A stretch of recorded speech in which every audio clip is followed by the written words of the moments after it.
मुख्यमंत्री करनाल प्रवास के दौरान जन सुनवाई के बाद मीडिया से रूबरू हुए। उन्होंने मीडिया के एक सवाल के जवाब में सुनवाई कहा कि कोरोना काल की वजह से जन सुनवाई कार्यक्रम रुक गए थे, अब पुनः शुरू किए हैं। इस दौरान करीब 600 से 700 लोगों ने करीब 300 समस्याएं रखी, जिनमें से अधिकतर का निराकरण करने के लिए मौके पर ही अधिकारियों को निर्देश दिए गए। इनमें 20 से 25 व्यक्ति दूसरे पड़ोसी जिलों से भी आए हुए थे। उन्होंने कहा कि कुछ शिकायतें राज्य स्तर की पॉलिसी मैटर से संबंधित हैं, उनका निवारण चंडीगढ़ से करवा दिया जाएगा।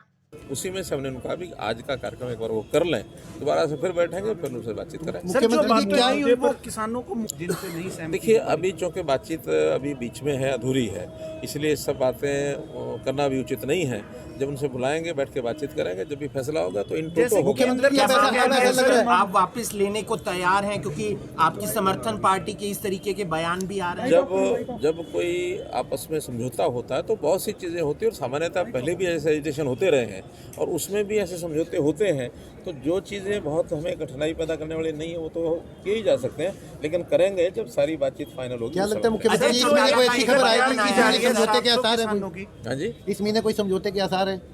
अब वो क्या पता, आज जैसे उन्होंने बातचीत की है कि हो सकता है वो कल ही आके मिल जाए, और कल भी हो सकता है, कभी भी हो सकता है। अजय चौटाला का एक बयान आया, उन्होंने कहा है कि अगर बड़े चौटाला साहब चाहें तो कुछ भी हो सकता है राजनीति में, यानी कि डायरेक्शन वहां जा रही है, इनेलो की तरफ जा रही है। क्या पता वो आपको छोड़कर इनेलो के साथ समझौता कर लें आने वाले चुनावों के अंदर। देखिए, ये राजनीति है, लोकतांत्रिक पार्टियां हैं, अपने अपने तरीके से सबकी अपनी नीति होती है, सबको अपना चलना होता है। अगर समझौते पहले भी होते हैं, अब भी हैं, आगे भी होंगे, तो समझौते में कौन पार्टी क्या करेगी इसका तो उस पार्टी को पता है। हमको तो ये पता है कि आज अच्छी सरकार हमारी चल रही है और दोनों पार्टियों का समझौता बहुत ही अमिकेबली, बहुत ही तरीके से चल रहा है। हम साथ एक मिल करके चल के और अपने सारे एजेंडे को अपना। मुख्यमंत्री, एक बड़ा सवाल है कि करनाल को एनसीआर से बाहर निकालने के लिए आपने पीछे वो भी अनुशंसा भी की थी।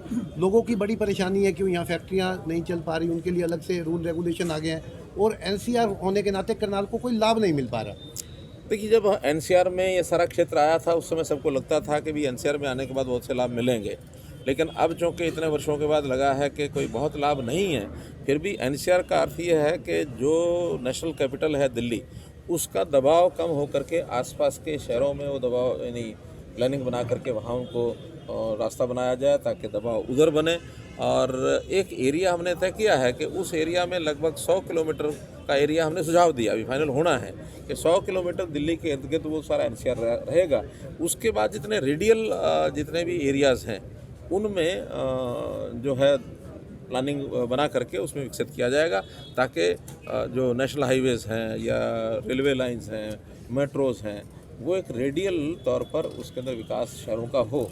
उसमें करनाल भी आता है और उसमें हमने अम्बाला तक का भी सुझाव दिया कि अम्बाला तक के जितने भी शहर हैं जो जीटी रोड के ऊपर हैं या रेलवे लाइन के ऊपर हैं, उन सबको विकसित किया जाए। क्या मंत्रिमंडल का विस्तार हो रहा है, ऐसी चर्चाएं हैं, आ रहा है, मतलब इस तरीके ऐसा कुछ बातें सस्पेंस रहे तो ज़्यादा अच्छा है, उसमें आपको भी आनंद, हमको भी आनंद। सर, आपने